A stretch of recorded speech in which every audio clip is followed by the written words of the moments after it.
دیکھو اللہ کا قاعدہ ہے کہ دنیا میں جو حد سے زیادہ آگے نکلنے کی کوشش کرتا ہے نا اپنی اوقات سے زیادہ، حق علی اللہ الا یرتفع شیء الا وضعہ، نبی صلی اللہ علیہ وسلم نے فرمایا اللہ نے اپنے اوپر یہ بات لازم کر لی ہے کہ جو چیز بھی حد سے آگے نکلے گی اللہ اس کو زمین پہ گرا دے گا۔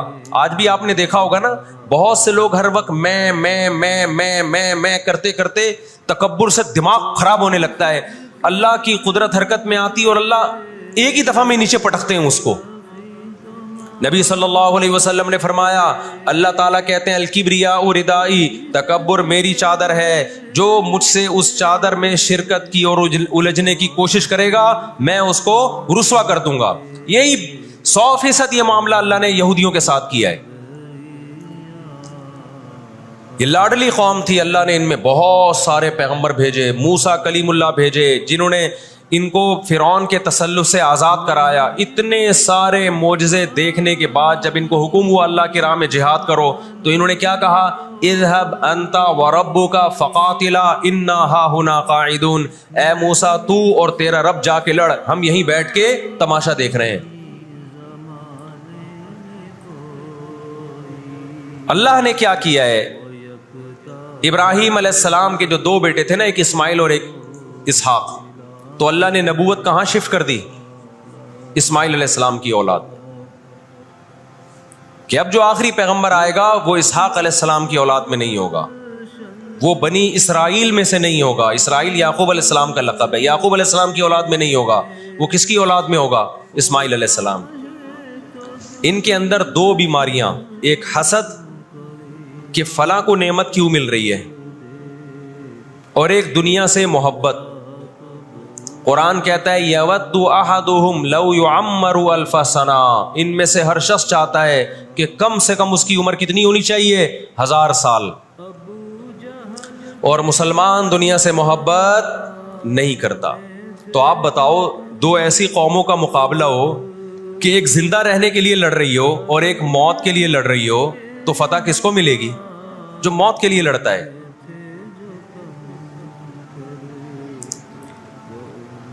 پہلے حضرت عیسیٰ علیہ السلام کا انکار کیا، اللہ نے عیسیٰ علیہ السلام کو ماں کی گود میں زبان دی کہ میں ولد الزنا نہیں ہوں۔ انہوں نے وہ معجزے اپنی آنکھوں سے دیکھے، مگر کیوں نہیں مانا؟ اس لیے کہ اپنی چودراہٹ جا رہی تھی۔ جب مذہبی چودراہٹ انسان میں آتی ہے نا، وہ بہت خطرناک ہوتی ہے، کیونکہ مذہب میں عزت بہت ملتی ہے۔ ہم نے بڑے بڑے علماء سے سنا تبلیغ میں عالم کے لیے 1 سال رکھا ہوا ہے، غیر عالم کے لیے نہیں رکھا ہوا۔ میں جب اپنے شیخ سے بیعت ہوا تو مجھے انہوں نے بہت سارے معمولات بتا دیے کہ یہ ذکر اتنے لمبے چوڑے۔ میں حیران تھا کہ وہ فلاں بیعت ہو کر گیا ہے، اس کو تو کم معمولات بتائے، ہم تو مولانا ہیں۔ تو ہمارے شیخ نے کہا کہ عالم کے بگڑنے کا اندیشہ عامی آدمی کے بگڑنے سے بولو زیادہ ہے۔ عزت بھی ملتی ہے جب علم ہوتا ہے، شہرت بھی ملتی ہے۔ عزت، شہرت، دولت، یہ 3 چیزیں انسان کی کھوپڑی کو کیا کرتی ہیں؟ بولو خراب۔ تبھی تزکیہ نفس جو ہے نا، تزکیہ نفس، جس کے پاس بھی علم ہے، آج یوٹیوب پہ بہت سے اسکالرز ہیں، ادھر ادھر سے علم حاصل کر لیا، کسی بزرگ سے باقاعدہ تعلق قائم کر کے اپنا تزکیہ نہیں کروایا، تو وہی علم ان کا گمراہی کا پھیلانے کا ذریعہ بن جاتا ہے۔ قرآن کیا کہتا ہے؟ ان لوگوں میں انا پیدا ہو گئی، ہم نے ان کو علم، یہودیوں کو علم پر بھی دنیا کا علم بھی دیا، دین کا علم بھی دیا، اور داؤد اور سلیمان علیہ السلام کے ذریعے دنیا میں ان کی خلافتیں قائم ہوئی، تو بجائے اللہ کے شکر گزار بننے کے تکبر سے کھوپڑی آؤٹ ہونا بولو شروع۔ اللہ سے کوئی نہیں لڑ سکتا۔ جب تکبر آئے گا آپ کے اندر، بجائے اس کے کہ آپ اللہ کا شکر ادا کرو، بہت بڑے حصے پر یہودیوں نے حکومت کی ہے۔ ایسے ایسے پیغمبر اللہ نے یہودیوں کو دیے جو نہ عیسائیوں کے حصے میں آئے نہ مسلمانوں کے حصے، یعنی کثرت کے اعتبار سے اتنے زیادہ۔ ہمیں اللہ نے سید الانبیاء دیے محمد صلی اللہ علیہ وسلم، ہم پر سب سے زیادہ احسان ہے، لیکن کثرت کو دیکھا جائے تو جتنے کثرت سے پیغمبر یہودیوں کے پاس آئے, اتنی کثرت سے پیغمبر کسی اور قوم کے پاس نہیں آئے. پھر اللہ نے داؤد اور سلیمان علیہ السلام کے ذریعے ان کو بڑی بڑی حکومتیں دیں, بیت المقدس ان کا مرکز بنا.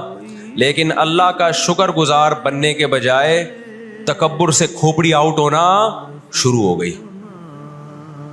اللہ نے ان سے نظام حکومت لے کے کس کے حوالے کر دیا؟ بیت المقدس کا عیسائیوں کے حوالے کر دیا.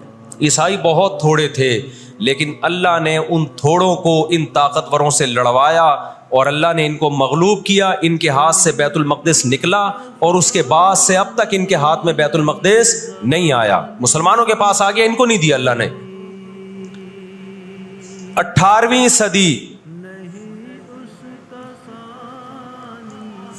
صدی کے شروع میں, 17ویں صدی کے اینڈ میں, سن 1900 کی بات کر رہا ہوں میں, 1901 1902 کی, اس سے بھی کچھ ٹائم پہلے, یہ دنیا میں بکھرے ہوئے تھے. دنیا میں کسی کو ان سے دشمنی نہیں, لیکن دنیا میں جہاں بھی گئے کبھی ایسا نہیں ہوا کہ انہوں نے سازشیں ترک نہ کی ہوں. ہٹلر جو تھا نا دوسری جنگ عظیم میں تو جرمنی گیا ہوں نا, میں نے وہ قبرستان بھی دکھایا تھا یہودیوں کا. ہٹلر نے یہودیوں پہ بہت زیادہ ظلم کیا, جو بالکل غلط کیا. ہم اس ظلم کو کبھی بھی حوصلہ افزائی نہیں کرتے. دیگوں میں اٹھا اٹھا کے زندہ ڈال دیا کرتا تھا. ہم اس عمل میں ہٹلر کی بالکل بھی حوصلہ افزائی نہیں کرتے, اس عمل کو اپریشیٹ نہیں کرتے. لیکن اس نے ایک تاریخی الفاظ کہے تھے, اسے پتا تھا دنیا مجھے برا کہے گی بعد میں, کہ لاکھوں یہودی مار دیے میں نے.